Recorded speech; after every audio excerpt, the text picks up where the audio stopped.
오늘은 다윗과 골리앗의 싸움이라는 제목으로 말씀을 드립니다. 다윗을 아는 사람이 별로 없었습니다. 또 다윗을 인정해 주는 사람도 별로 없었습니다. 그런데 하나님께서는 다윗을 다 아셨고 또 다윗을 인정하셔서 몰래 기름을 부어서 차기 왕으로 삼으셨습니다. 다윗이 실제로 왕자에 앉기까지는 하나님에 의해서 여러 차례 시험을 통과했습니다. 예수님도 광야에서 40일 동안 금식하신 후에 마귀로부터 3번 시험을 받으셨는데 통과된 후에 예수님 메시아의 사역을 공식적으로 시작하셨던 것을 볼 수가 있습니다. 하나님은 사람을 크게 쓰시기 위해서 여러 가지 시험을 치르게 합니다. 그런데 그 시험이 큰 시험이면 어려운 시험일수록 하나님께서는 그를 더 크게 사용하시는 것입니다. 사무엘상 17장은 골리앗과 다윗의 싸움에 대해서 말씀하고 있습니다. 지금 우리 이웃에 있는 일본에서는 2020년 올림픽이 열리고 있습니다. 메달을 따기가 얼마나 어려우면 거기에 출전한 국가들 가운데 금메달, 은메달, 동메달 하나도 없는 나라들이 부지기수입니다. 그래서 실력이 비슷한 선수들끼리 거기에 나오기 때문에 실수한다든가 정신을 바짝 차리지 않으면 죽을 힘을 다하지 않으면 금메달을 따기가 어렵습니다.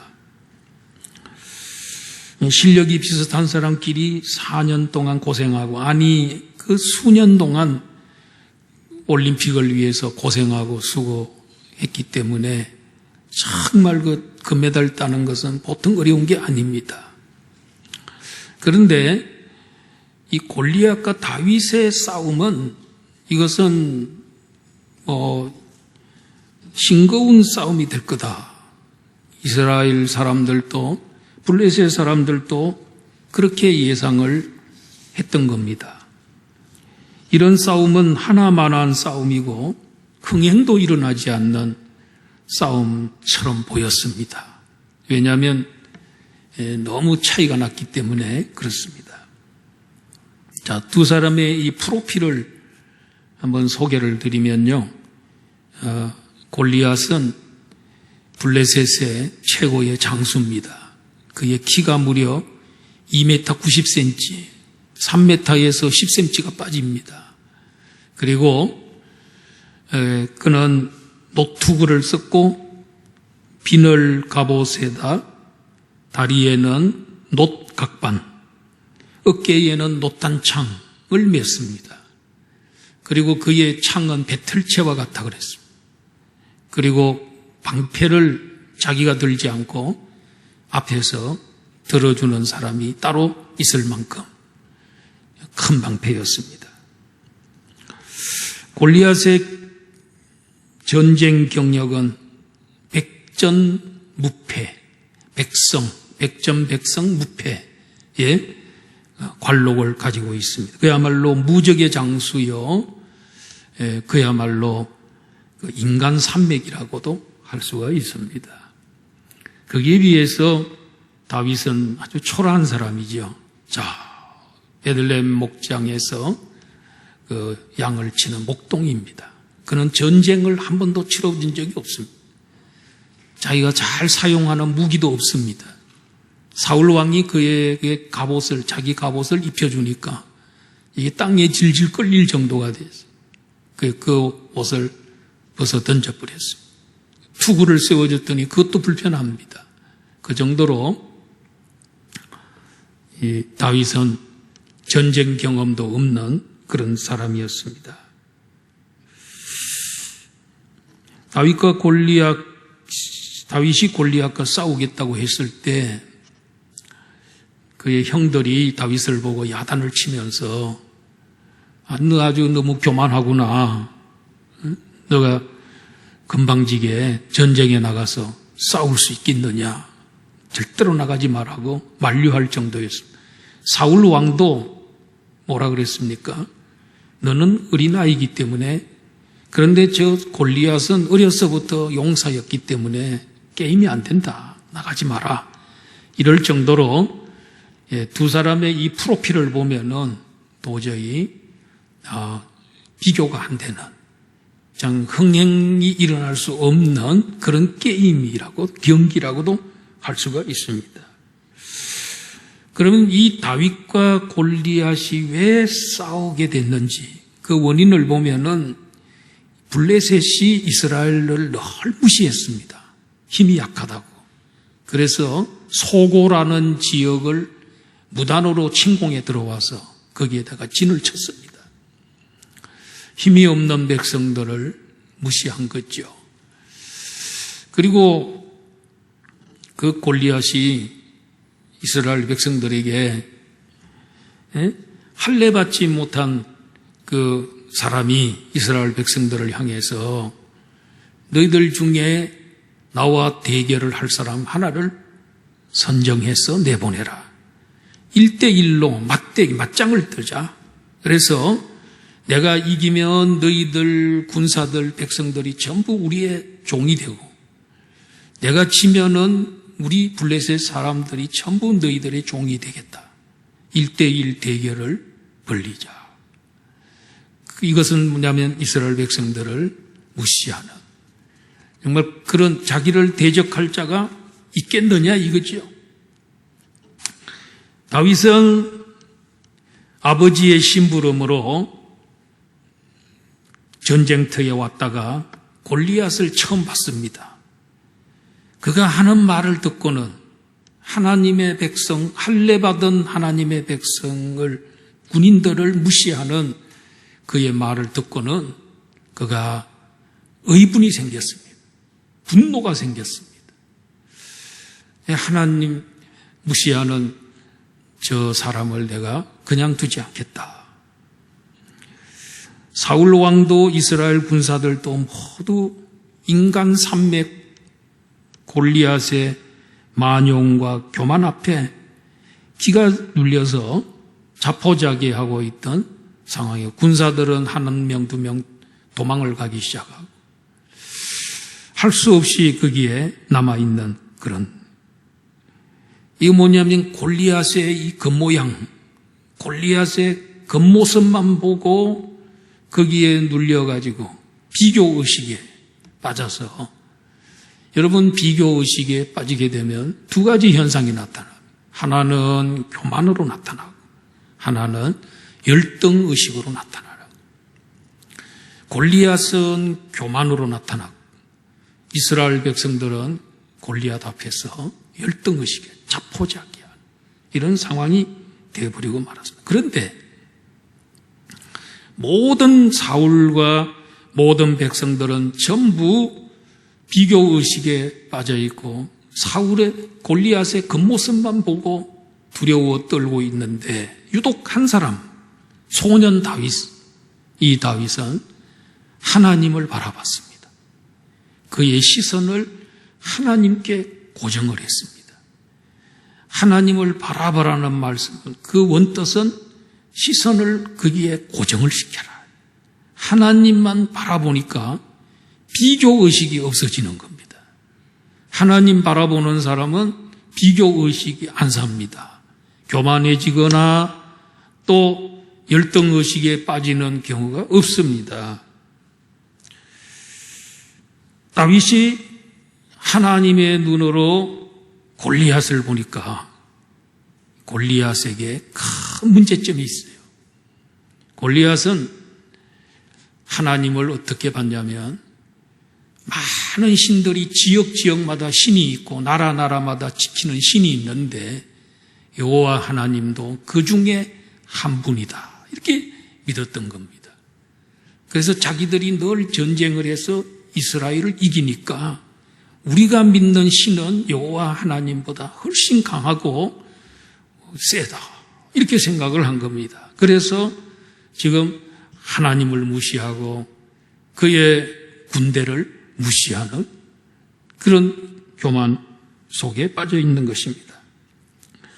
그러나 다윗의 이 하나님의 시야로, 다윗은 하나님의 시야로 하나님의 관점에서 그를 보니까 그 골리앗이 어떤 사람이냐면 이거는 허수아비야.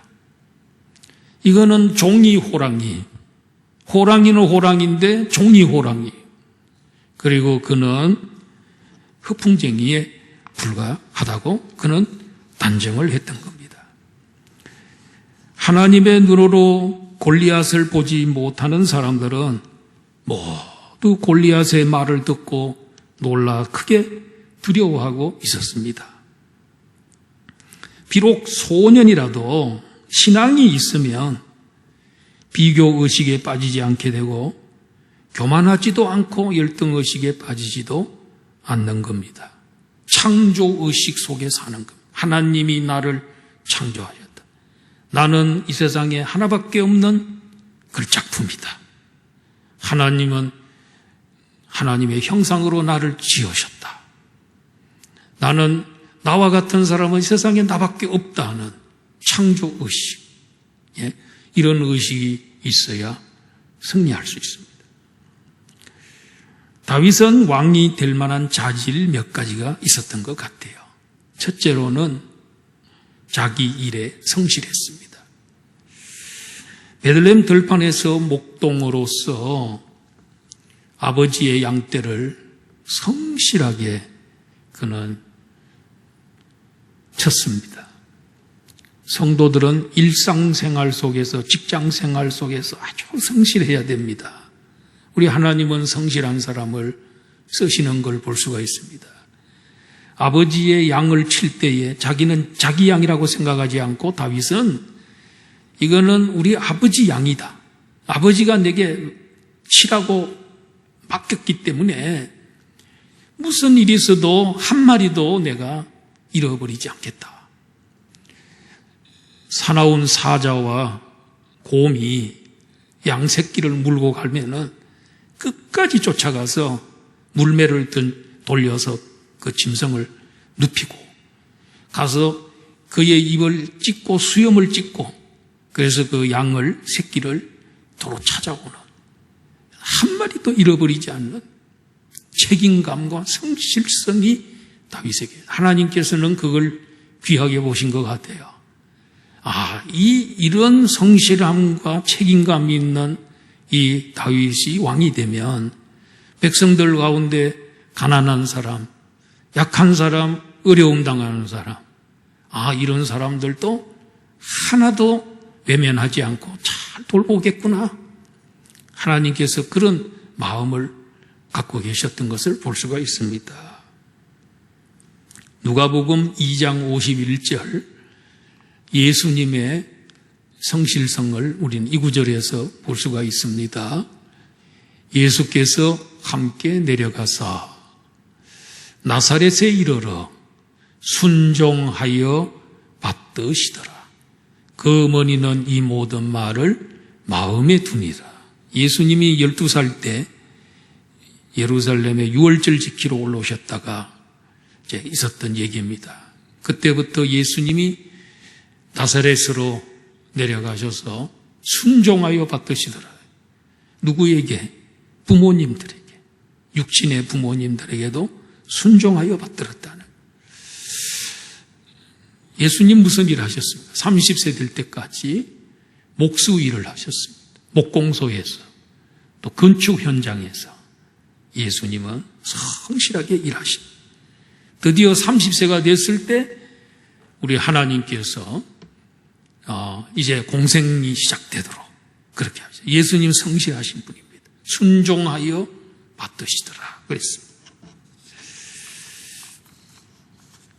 예수님 제자들을 부르실 때 보면 갈릴리 해변에서 네 제자 부르고 또 세관에 앉아있던 마태를 부를 때 그들이 그곳의 현장에서 열심히 일하던 사람들이었습니다. 그물을 던지고 그물을 씻고 말리고 열심히 일하던 성실한 부지런한 사람들을 하나님 주님께서 나를 따라오너라. 내가 너희로 사람을 낚는 어부가 되게 하겠다. 이래서 불렀습니다. 세관에서 열심히 장부 정리하고 열심히 일하는 마태를 보고 나를 따라와라. 그 마태가 나중에 그 세금 정리하고 이렇게 장부 정리하던 그 성실함을 가지고 뭘 했습니까? 마태복음을 기록을 했어요. 얼마나 멋있는 복음입니까? 마태복음. 그걸 기록하잖아요. 우리 하나님이 성실한 사람, 책임감 있는 사람, 이런 사람 쓰시는 줄로 믿습니다. 그리고 다윗은 아버지에게 순종했습니다. 전쟁터에 가 있는 세 형들이 전쟁터에 가 있는데, 야, 이 떡과 먹을 것 갖다가 형들에게 주고, 또 그 위에 백부장, 천부장 이분들에게도 이거 좀 갖다 주라 해서 다윗은 양을 치다가 아버지 심부름으로 전쟁터에 갔는데, 마침 가니까 골리앗을 만나게 되는 거예요. 부모에게 순종하는 자에게 하나님께서는 땅에서 잘되고 장수하는 복을 주잖아요. 하나님 순종하는 심부름 잘하는 이 다윗을 하여금 골리앗을 만나게 한 거예요. 다윗이 골리앗을 만났기 때문에 여러분, 다윗은 왕이 되고 나중에 인류 역사에 위대한 인물이 되잖아요. 다윗과 골리앗 싸움, 이건 모르는 사람이 없잖아요.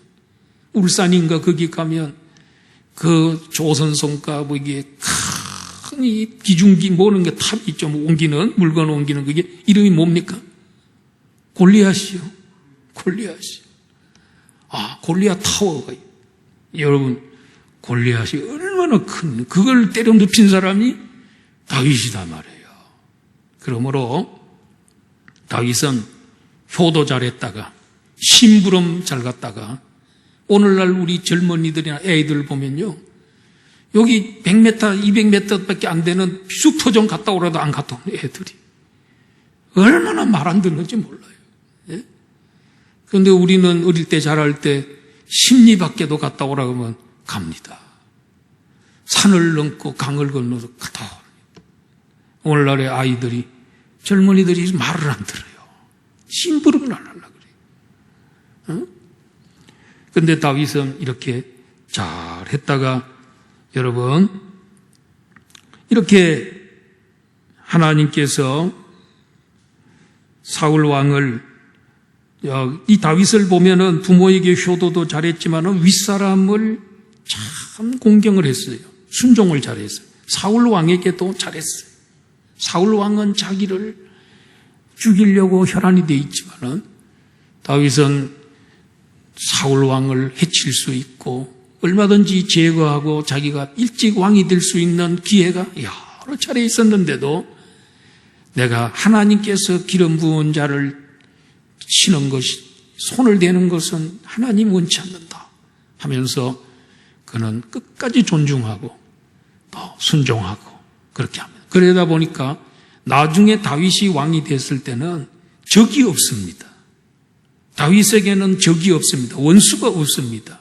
사울 왕의 가족들, 머비보셋이라고 하는 사울의 그 아들 중에 머비보셋이라는 다리를 저는 그 아들을 자기 집에다가 데려와서 그 왕궁에서 같이 상에서 밥을 먹고 그 대접을 합니다. 적이 없습니다. 그런데 오늘날에 보면은 적폐청산이다 이래가지고, 물론 적폐청산이 어느 정도는 있어야 된다고 봅니다. 그런데 너무너무 지나쳐서 적폐청산하면, 이 적폐청산의 악순환이 되면 여러분, 이 나라가 불행한 나라가 됩니다. 예? 그래서 적폐청산도 어느 정도 하고 말아야죠. 예? 끝까지 그렇게 하면 나라가 불행해질 수밖에 없죠. 다윗은 하나님이 사랑하는 사람 사랑하고 하나님이 미워하는 사람을 그는 미워했습니다. 전쟁을 하러 나갈 때도 꼭 하나님께 물었어요. 하나님, 치리이까 말리이까? 이 나라를 치리이까 말리이까? 이렇게 물었어요. 그랬더니 하나님께서 어떤 때는 치라, 어떤 때는 아니다, 가지 마라. 너희들을 선대한 민족이니까 가지 마라. 이렇게 하나님께 꼭 묻고 원수를 갚는 것도 전쟁을 하는 것도 하나님의 허락하에 했던 그 성군이 바로 다윗인 줄로 믿습니다. 다윗은요, 이렇게 참 그가 성실한 사람이었고 부모에게 순종하는 사람이었고 그런가 하면은 신앙이 좋았던 그런 인물입니다. 골리앗이 어느 날 나타나서 30일 동안이나 이스라엘을 협박합니다. 너희들 중에 한 사람을 나오게 하라.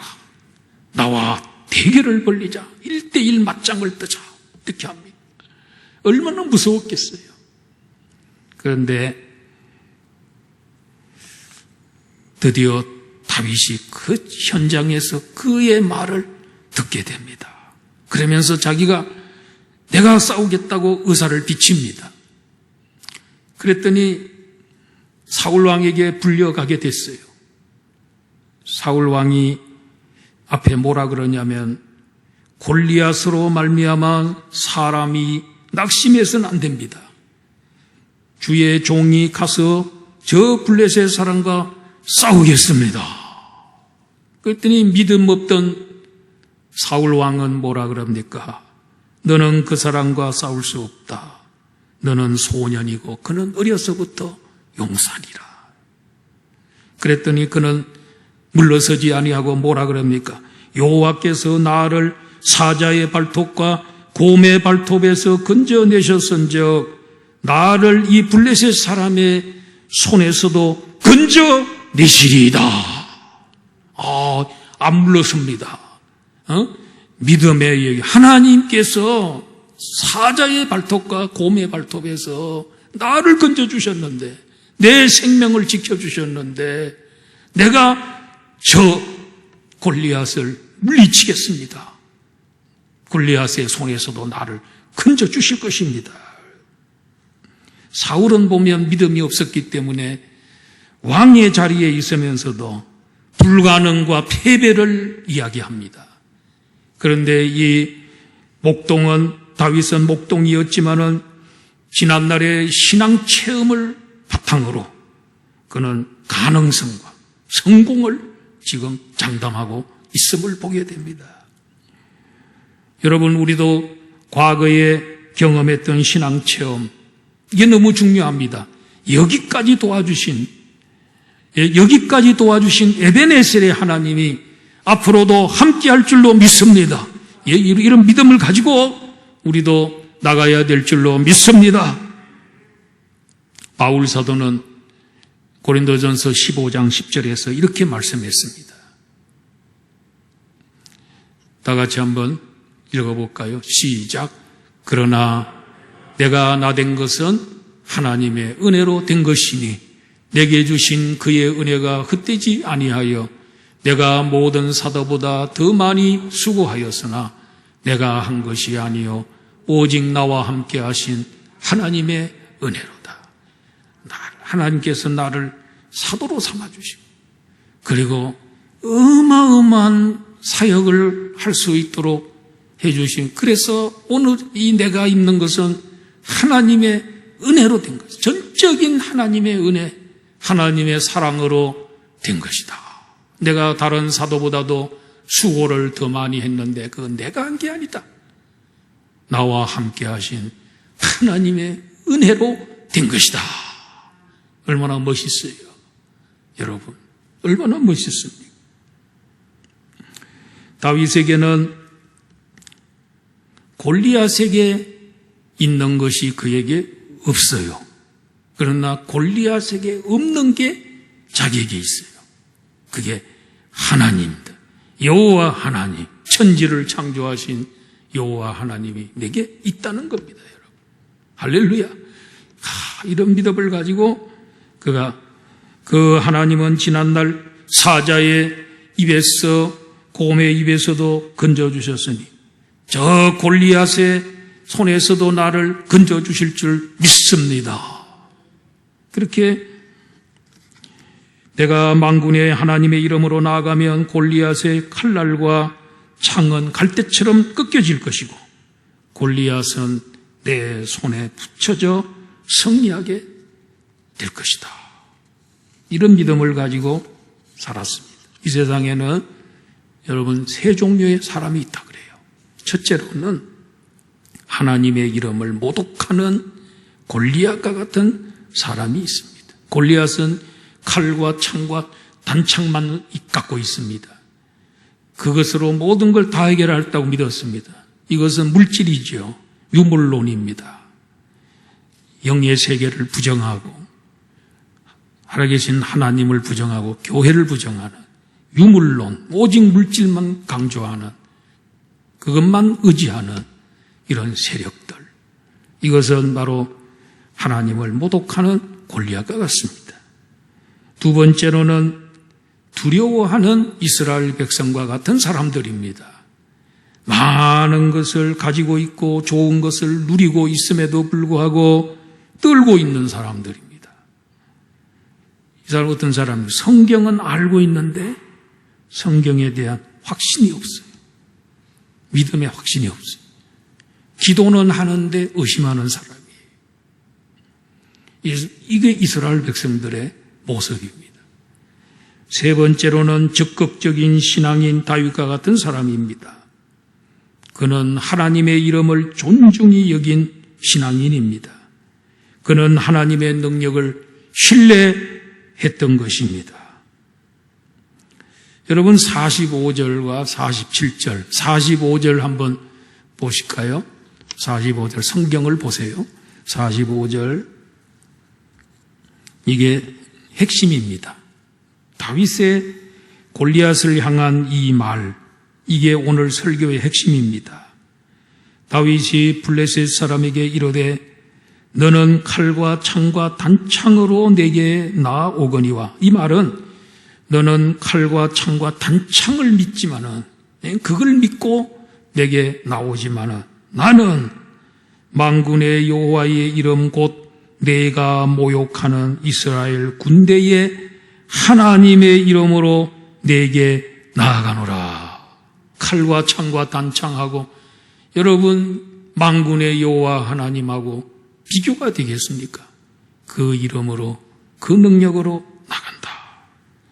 46절 오늘 여호와께서 너를 내 손에 넘기시리니 내가 너를 쳐서 내 목을 베고 블레셋 군대의 시체를 오늘 공중에 세워 땅의 들짐승에게 주어 온 땅으로 이스라엘에 하나님이 계신 줄 알게 하겠고, 끝에가 중요합니다.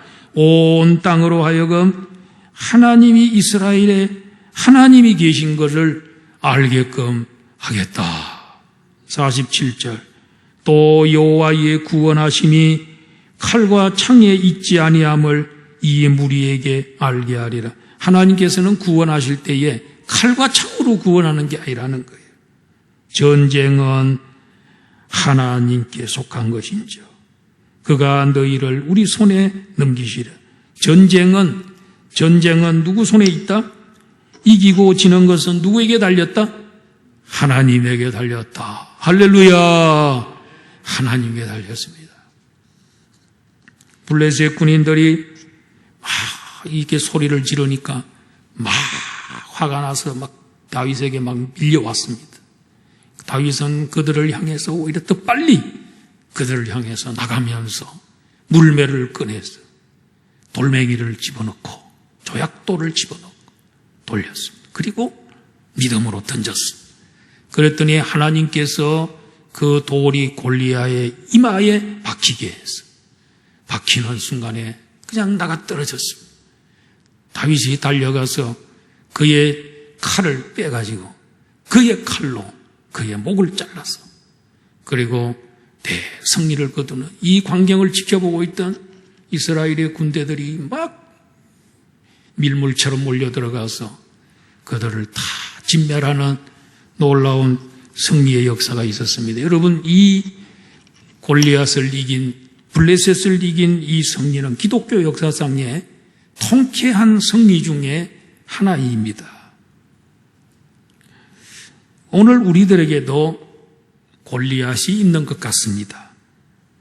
골리앗이 수시로 찾아와서 우리를 두렵게 하고 좌절하게 할 때가 많습니다. 어떤 골리앗일까요? 코로나 바이러스라는 골리앗이 오늘 우리를 두렵게 하고 있습니다. 그러므로 여러분, 이 코로나 바이러스 때문에 두려워한다면, 골리앗을 두려워하듯이 두려워한다면 그게 그 사람의 골리앗입니다. 그런데요, 우리는 코로나 바이러스를 조심은 하되 두려워할 필요는 없습니다. 지난 주간에 보니까 확진자가 전국적으로 1600명, 1800명대까지 올라갔죠. 청해부대 270명을 포함시키니까 8800 몇 명까지 올라갔는데 평균에서 1600, 700이 됐어요. 그런데 사망자를 제가 봤습니다. 사망자를 보니까 1명, 2명, 3명. 그 사람들이 코로나 때문에 죽은 거겠죠. 그러나 아주 노약자들, 병약자들, 이런 사람들만 코로나 때문에 죽습니다. 이 말이 무슨 말이냐면은 1800명의 확진자가 나온데도 죽는 사람이 2명, 3명, 많아야 3명이 된다는 것은 코로나 바이러스 때문에 죽는 사람은 없다, 그 말입니다. 그럼 조심은 합시다. 그런데 두려워할 필요는 없다. 근데 기쁜 소식은 어느 나라에서 지금 시중에 나와 있는 어떤 약품 3개를 섞어가지고 약을 하나 만드는, 코로나 치료제를 만들었는데 100% 효과를 본다는 거예요. 그게 아마 상용화가 언제 되는지는 잘 모르겠지만은 100% 치료가 되더라는 거예요. 이런 게 자꾸 이제 쏟아져 나오면은 우리가 코로나 바이러스 그렇게 두려워하지 않아도 될 날이 올 것 같습니다. 성령님이 또 함께 하시기 때문에 두려워하지 않습니다. 정치적인 골리앗도 있고요, 경제적인 골리앗도 우리를 위협합니다. 포괄적 차별금지법이라는 코로나, 골리앗, 이게 우리 한국 기독교의 큰 세력으로 다가오고 있습니다. 평등법 골리앗, 그리고 건강가정기본법 골리앗, 이 3가지 법은 다 속을 들여다보면 속은 다 똑같습니다. 명칭만 다릅니다. 차별금지법, 평등법, 그리고 건강가정기본법, 이런 게 있어요. 근데 이게 하나라도 통과돼 버리면은 차별금지 이런 것들, 동성애 이런 것들이 허용이 되기 때문에 지금 굉장히 맡고 있습니다. 우리 안양시 기독교연합회에서도 2주간에 성명서를 또 발표할 그 내용, 그런 준비를 하고 있습니다. 우리는 다윗과 같이 주의 이름으로 나가야 됩니다. 골리앗은 칼과 창과 단창을 의지했지만은 우리는 만군의 여호와 하나님, 살아계신 하나님, 우리와 함께 하시고 능력이 하나님, 전능하신 하나님이 함께 하시고 그분의 이름의 권세로 해결하여 주시고 이기게 해줄 줄로 믿습니다. 오늘 우리들은 그냥 믿음만, 기도만 하고 있지 말고 기도한 다음에는, 충분히 기도한 다음에는 우리가 그들을 향해서 나가야 됩니다. 물매를 돌리고 던져야 됩니다. 그러면 하나님께서 명중하게 해주시고 하나님께서 쓰러뜨려 주시고 대승리를 거두게 하시는 것입니다. 다윗은 하나님의 큰 시험에 우수한 성적으로 통과했습니다. 왕이 되는 첫 관문을 통과한 것입니다. 우리는 골리앗을 바라보지 말고 하나님께 시선을 고정시켜야 될 줄로 믿습니다. 그러면요, 두려워하지 않습니다. 성경 한 구절 보고 마치도록 하겠습니다. 히브리서 12장 2절입니다. 믿음의 주요 또 온전케 하시는 예수를 바라보자. 여기 바라보자 하는 말이 바로 시선을 고정시켜라. 거기만 바라보고 있으라. 다른 데 시선을 돌리지 말라는. 주님에게 예수를 바라보고 사는 게 이게 성도의 삶입니다. 그러면요, 비교의식이 안 빠집니다. 주님만 바라보고 사는 사람에게는 창조의식이 있습니다. 그리고 믿음이 온전해지는 겁니다. 그는 그 앞에 있는 기쁨을 위하여 십자가를 참으사 부끄러움을 개의치 아니하시더니 하나님 보좌 우편에 앉으셨느니라. 예수님은 앞에 있는 기쁨, 십자가에 죽으시고 부활한 다음에 찾아오는 그 기쁨을 위해서 십자가를 고통을 다 참고 고난을 당하고 결국은 이김으로써 하나님 보좌 우편에 앉는 복을 받으셨습니다. 등극하셨습니다. 만왕의 왕으로 등극하신 것입니다. 오늘 우리들도 적들을 이길 수 있는 비결은 예수님을 바라보고 살 때, 그분에게 시선을 고정시킬 때 우리에게는 승리만 있을 줄로 믿습니다. 이런 놀라운 역사가 저에게도 있고 여러분들에게 있기를, 백전백승하시기를 주의 이름으로 축원합니다. 하나님 아버지 감사합니다. 다윗은 골리앗